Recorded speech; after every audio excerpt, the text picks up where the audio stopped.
He is the most mysterious and feared man in the world. Kim Jong-un, the dictator of North Korea, runs a country with bizarre rules, dark secrets, and a lifestyle nobody could imagine. While the people live under tight surveillance, he hides luxuries, eccentricities, and curiosities you've never seen. What might the regime not want you to discover? That's exactly what you're going to find out here today. So go ahead and leave your like, click the subscribe button below, and let's get started. Imagine you're living your life all chill when, out of nowhere, one of your relatives does something against the government. What happens then? You pay the price too. Yes, in North Korea, if someone in your family commits a crime against the regime, the entire family can be sent to a concentration camp. It doesn't matter if you had absolutely nothing to do with the story. The government does this simply to spread fear. Kim Il-sung, the founder of North Korea, once said that anyone with thoughts against the government should be completely exterminated, and that the punishment should reach up to 3 generations of the family. That's right, if your grandfather messed up, you and your grandchildren can face the consequences. This crazy notion actually became law. That's why there are people who never did anything wrong but still live in forced labor camps, just because of some distant relative. Moreover, if you belong to a marked family, you'll have to deal with a super low social status known as songbun, which basically defines your future, like where you can work, live, and even whether you'll have enough food. And the worst part is that these camps, such as Camp 14 and Camp 15, are true nightmares. People work themselves to exhaustion, suffer mistreatment, and often never leave. Bizarre, right? But that's just the beginning. In 2014, Kim Jong-un decided that no one else could have the same name as him. That's right, the North Korean dictator banned parents from naming their children Kim Jong-un. And why? According to the regime, it was to maintain the individuality of the leader. But let's face it, this sounds far more like narcissism than any concern about individuality. After all, who needs a law just to make sure no one shares your name? It seems like Kim's ego is so massive that he can't risk someone stealing the spotlight, even if it's just in name. And it didn't stop there. The same thing had already happened to his father, Kim Jong-il, and his grandfather, Kim Il-sung. In practice, it turned into a tradition in the Kim family. Nobody can be called by their names, which must remain exclusive, almost like sacred titles. What's funny is that Kim is one of the most common surnames in Korea, and the given name Jong-un was also quite popular before the ban. So just picture the nightmare for those who already had that name, having to rush to change all their documents. In the end, it's just one more sign of how obsessed the regime is with sustaining the personality cult of its leaders. Ruling the entire country isn't enough. They also want to control how people address each other. This is the kind of thing that only happens in North Korea.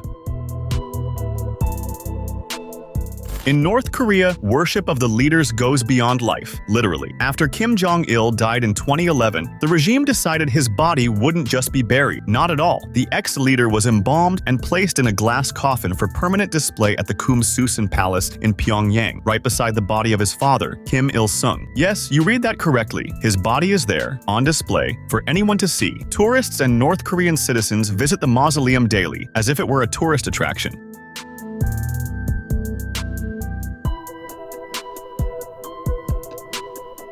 And in fact, it's the country's most popular draw. The level of veneration is so extreme, it looks like a religious ritual, as if Kim Jong-il were a secular saint. And it doesn't end there. His birthday, February 16th, became a national holiday called Day of the Shining Star. This name, aside from being a poetic attempt to glorify the ex-leader, also references the rockets developed under his rule. After all, he spent a large portion of the national budget on the military program and the country's famous missiles. All of this works toward one goal, making the leaders into near divine figures. In North Korea, they aren't just political leaders. They're seen as sacred entities who continue guiding the country even in death. Weird? No doubt, but it's yet another example of how the regime does everything in its power to maintain control over the populace, even using its own leaders' bodies. Who would have thought that a simple snack could cause so much uproar? Choco pie, that little marshmallow-filled, chocolate-covered cake, is just a standard sweet in many parts of the world. But in North Korea, it was treated like a national threat. It all started when North Korean workers in factories in the Kaesong Industrial Zone, on the border with South Korea, began receiving choco pies as a kind of bonus. The snack became so popular that it turned into a luxury item on the North Korean black market, selling for absurd sums. There was just one problem. The regime was none too pleased to see a South Korean product getting so popular, and worse, being used as a kind of currency among citizens. The result? The government banned choco pie, declaring it a symbol of capitalism. Naturally, this only made people even more intrigued and hungry for the sweet. That's when things went from bad to worse. In 2014, about 200 activists from South Korea decided to defy the regime in a creative way. They sent 50 balloons loaded with choco pies, over 10,000 of them, straight into North Korean territory.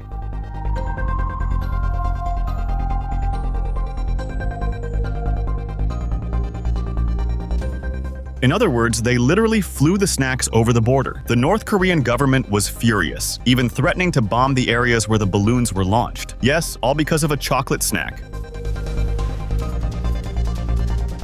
Usually, when you think of diplomacy between countries, you picture ambassadors, presidents, and formal summits, right? But in North Korea's case, one of the most unexpected mediators ended up being Dennis Rodman, a former basketball player famous for his tattoos, piercings, wild hair, and of course, his time with the Chicago Bulls alongside Michael Jordan. Rodman and Kim Jong-un share an unlikely friendship that started in 2013, when the ex-player traveled to North Korea with the Harlem Globetrotters for an exhibition game. The thing is, Kim Jong-un is a huge fan of basketball, especially the NBA, and grew up idolizing stars like Michael Jordan. Meeting Rodman was a real treat for the dictator, who quickly became close to the athlete. After that, Rodman visited the country several times, saying he wanted to bring the two nations together via basketball diplomacy. He even sang happy birthday to Kim Jong-un at an official event. And, bizarre as it may seem, this friendship ended up being meaningful behind the scenes of international relations. Rodman is one of the few people in the world who's had direct contact with both Kim Jong-un and Donald Trump. The ex-player even gave Kim a copy of Trump's book, The Art of the Deal, and took part in informal diplomatic events. While many folks saw Rodman as eccentric or even a joke, he managed to accomplish something seasoned diplomats never did: get direct access to the most closed-off leader on the planet. If there's one thing the North Korean regime does well, it's creating new and inventive ways to praise its leaders. The latest idea? A newly minted song that calls Kim Jong-un a friendly father and a great leader. That's right, he's no longer just the nation's commander-in-chief, but also the cool uncle everyone's talking about. The music video aired on state TV, showing everything from smiling children to soldiers marching happily to doctors applauding, everyone chanting lines like, "Let's boast about Kim Jong-un, our friendly father." Of course, it came complete with a full orchestra and a live performance, with Kim himself in the audience, because modesty definitely isn't part of the repertoire there. This song isn't just about fishing for popularity, it's part of Kim Jong-un's bigger strategy to strengthen the adulation of his family.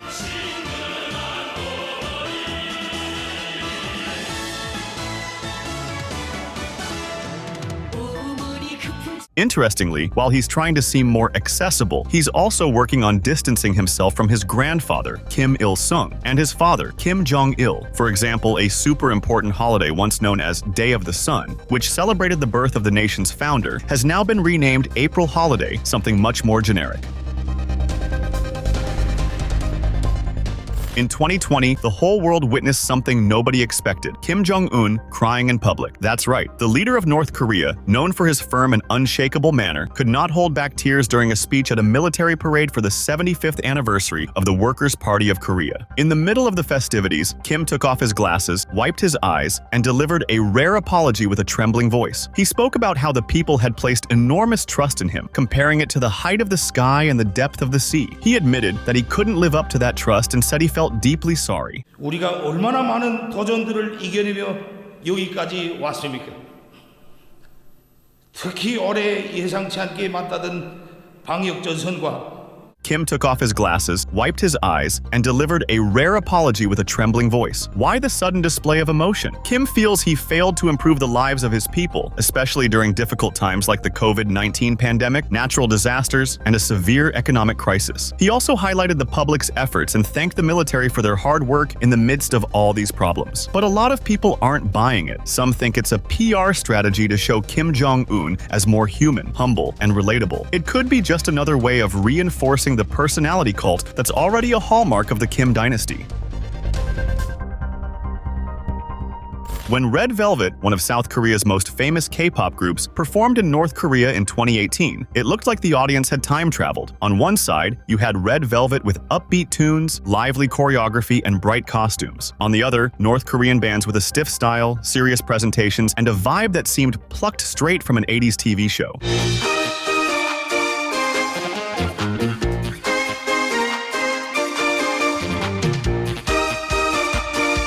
The difference was striking. The women of Red Velvet took the stage all smiles, dancing casually, as K-pop groups do. Meanwhile, the audience sat there looking tense, clapping in a rigid, almost robotic way, as if they were doing it out of obligation. It was more like they'd come to tick a box than to actually enjoy a concert. And that atmosphere has everything to do with Kim Jong-un's regime. While South Korean K-pop talks about love, freedom, and having fun, North Korean bands are used as propaganda tools. Their songs glorify the great leader and patriotism, leaving zero room for personal expression. The choreography is painstakingly rehearsed, but it has none of the relaxed vibe that made K-pop from the South a global phenomenon. The funny thing is that Kim Jong-un gave the green light to this show specifically to give an impression of openness and modernity, even though he keeps tight control of everything related to culture and entertainment.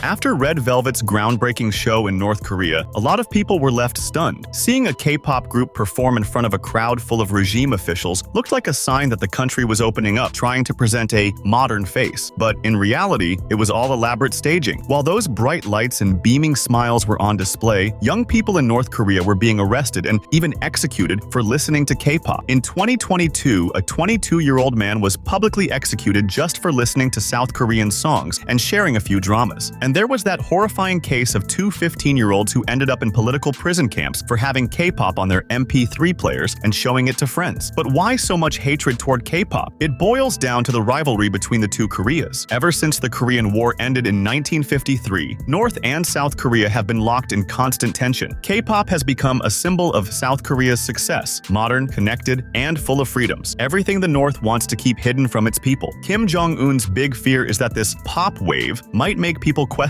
the regime and crave similar freedoms. While tons of North Koreans deal with all sorts of absurd rules, for example, not being able to listen to K-pop or watch South Korean dramas, the government has poured money into amusement parks, water parks, and even ski resorts. That's right, in the same country where teenagers have been thrown in jail for playing BTS, you can now find massive water slides and colorful roller coasters. Ever since Kim Jong-un seized power, he hasn't stopped building these fun attractions. The Munsu Water Park, the Miram Riding Club, and the Masikryong Ski Resort are just a few examples. Kim has even been spotted at these places multiple times, going out of his way to show how much he cares about the well-being of the population.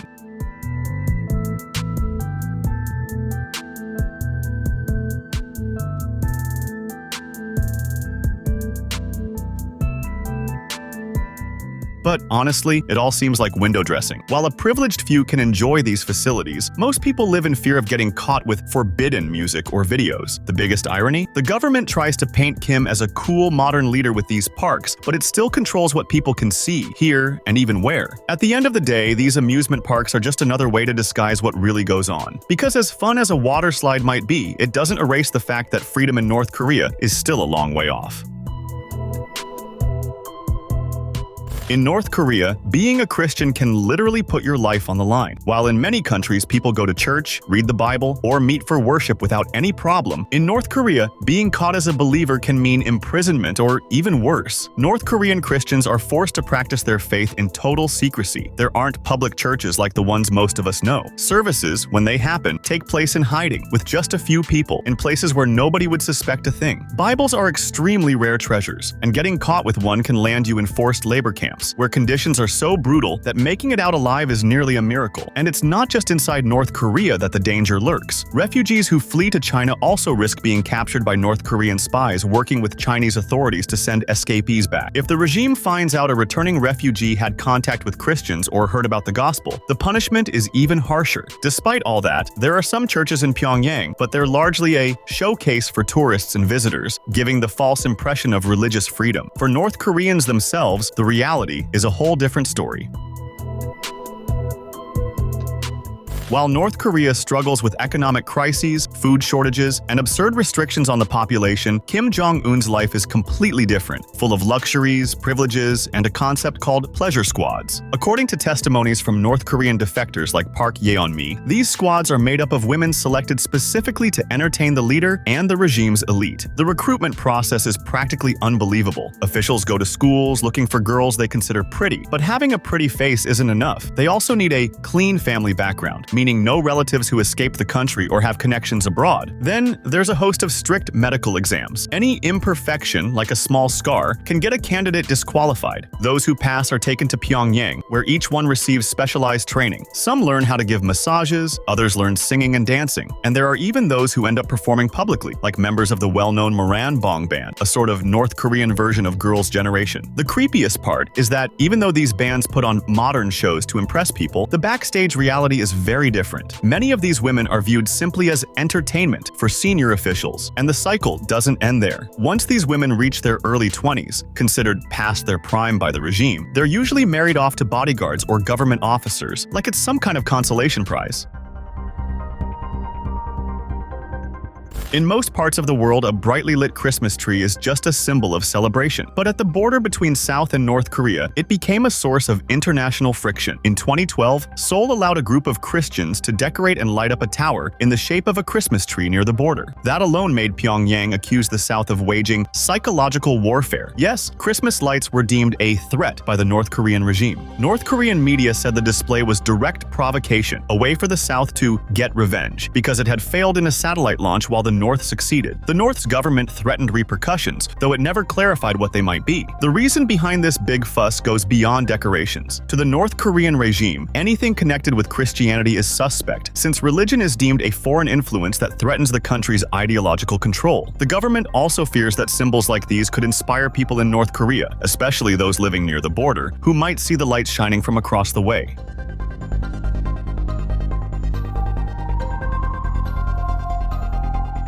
It was the first time in 2 years that South Korea had permitted the tower to be lit up, and flipping a switch on a few Christmas lights became another chapter in the decades-long rivalry between the two nations. While the world knows North Korea mostly for its isolation and rigid regulations, the country does have one export that's a bit of an outlier: Taedonggang beer, called the country's liquid pride. Brewed by the Taedonggang Brewing Company in Pyongyang, it's one of the few North Korean products that has actually crossed borders, and let's face it, it's too unusual to ignore. The most interesting part is how the brewery came to be.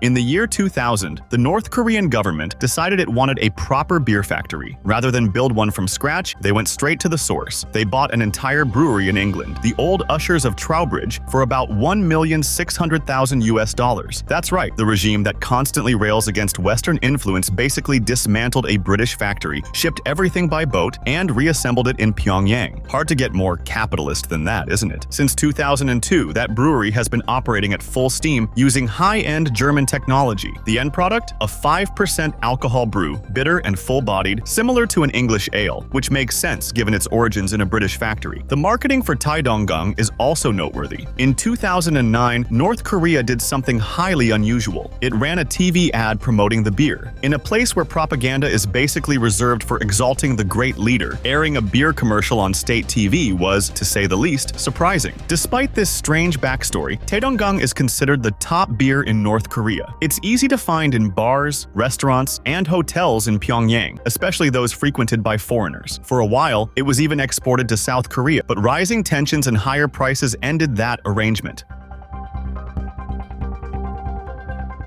When we think of North Korea, we picture a closed regime, relentless control, and that isolated country feel. But behind the scenes, the country's economy operates in a truly peculiar way. Though the government constantly brags about self-sufficiency, in reality, the country relies heavily on parallel schemes to generate cash, like its well-known high seas smuggling. They do a sort of cargo handover from one ship to another, far from international scrutiny. Among those goods, oil, coal, and even luxury products. This helps fill the regime's coffers while it pretends everything things above board. But it's not just smuggling. In recent years, North Korea has loosened the reins a bit and allowed the rise of Jongmadang, small markets where people can buy and sell all kinds of items more or less independently. The funniest part is that the government turns a blind eye, because in reality, these markets keep the economy from completely tanking. It's a sneaky form of capitalism thriving right under the regime's nose. There's more. North Korea's currency has the face of its founding leader, Kim Il-sung. But what actually changes hands are foreign currencies, like the Chinese yuan and even the American dollar. Yes, the same country that's always bad-mouthing the United States is quite fond of greenbacks when it comes to doing business. Don't forget to subscribe for more videos like this.